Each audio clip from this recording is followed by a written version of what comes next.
It changes the math. A repair that looks cheap this minute can be a drain when repeated. Got it. So you score, you log, and that becomes your auditable story for finance. Quick aside, what exactly should go into that CAFM or BMS log so the CAPEX team doesn't nod and move on? Time-stamped failure codes, photos, labor hours, cost of emergency fixes, and the rubric score, plus a simple cost comparison. Projected reactive spend over the next year versus replacement cost. That spreadsheet is gold. Finance responds to dollars and documented patterns, not anecdotes. Right. Numbers beat feelings. Now procurement. Assume you have 5 problem RTUs across sites. Bundle them, stage them. Vendors love a bundle, but the devil's in scope and timing. Bundle when you can. 3 units will get better pricing than 1, but you must use staged POs. Mobilize the crew for critical fixes now, schedule replacements in the next fiscal window, and include line item pricing so you're not surprised by add-ons. And if a vendor tries to push full replacement during the temporary stage, what's your blunt answer? Vendors will push hard when they smell urgency. Guardrails. 2 bids on capex, line item estimates, a time and materials cap, and a retention holdback until defined milestones are met. Also, write a 90-day expiration for any temporary fix.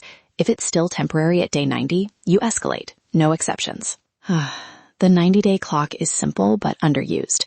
Okay, inventory. Spares make or break an afternoon fix. Give me a prioritized list that a small team could realistically fund. Top priorities, contactor kits, belts, common-sized bearings, relays, and a spare control board that matches your most common RTU model. Add fuses, a couple of starters, and a digital clamp meter. If you manage identical units across sites, consider a shared compressor swap kit, but only if you can centralize it. Hold up, compressor swap kits are expensive.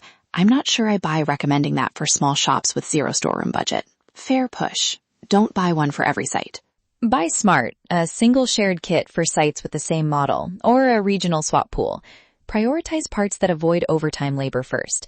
Contactors and belts often pay back fastest by keeping techs to daytime hours. That middle ground makes sense. Now, temporary repairs. What's acceptable, and how do you keep them from becoming semi-permanent band-aids?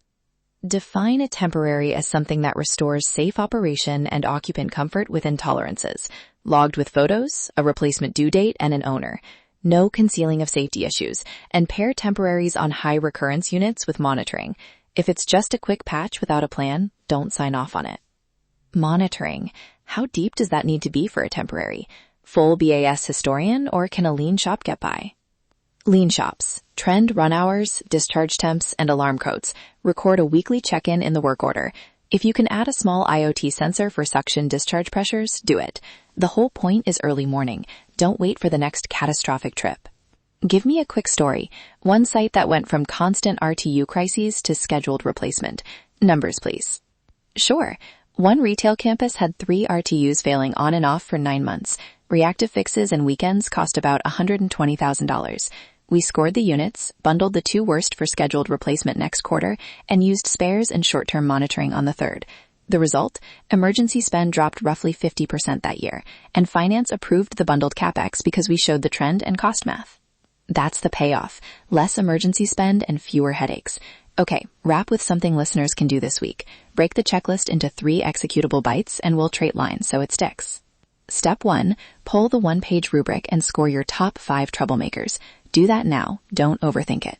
Add to step 1, put those scores into your CAFM or a single spreadsheet with photos and failure codes. If you've got patterns, flag them. Recurrence changes everything. Step 2, for any temporary fix, log it with a hard 90-day expiration and assign an owner. Set a calendar reminder now so it doesn't slip. And pair that temp with at least weekly checks or simple trending.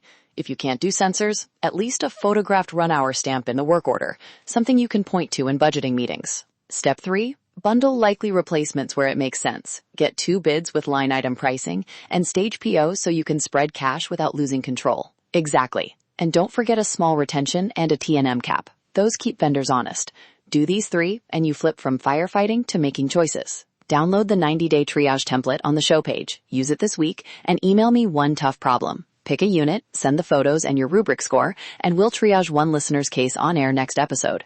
On-Site Insight, where we provide insight for your on-site. Thanks for listening.